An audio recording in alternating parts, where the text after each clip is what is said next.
हरे हरे बसवा कटावेले बाबा पनवन माळो छवाय।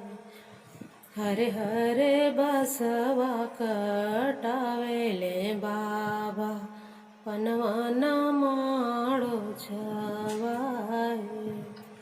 ताही मड़वे बैठेले भैया कमान भैया ताके बहिनिया के राह जे।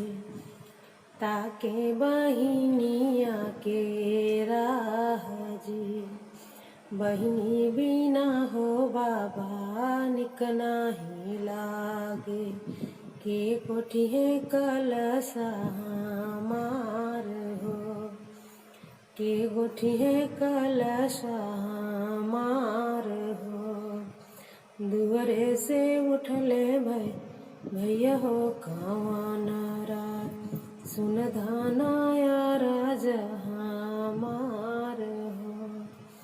सुन धानाया राजा हमार हो।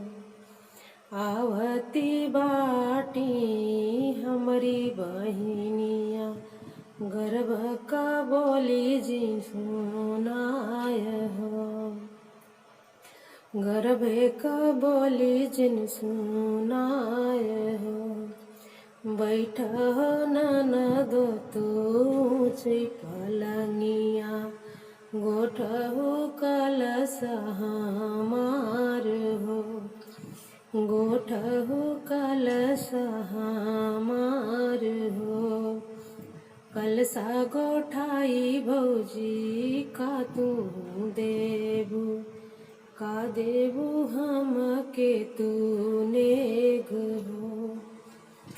का देबू हम के तू नेग हो।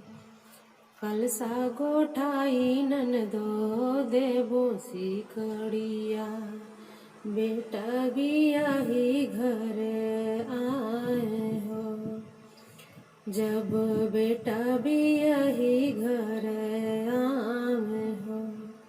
बेटा बियाही घर आई गईले भौजी अब दे दने गहमार हो। भौजी अब दे दने गहमार हो। नाही हो पौले ननदो बेटा सिकड़िया। कैसे देने गतो हार हो। कैसे देने गतो हार हो।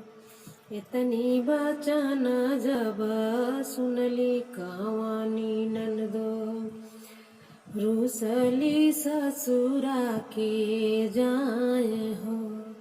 इतनी बचन जब सुनली कवानी बहिना रूसली ससुरा के जाए हो। रूसल ससुरा के जाए हो।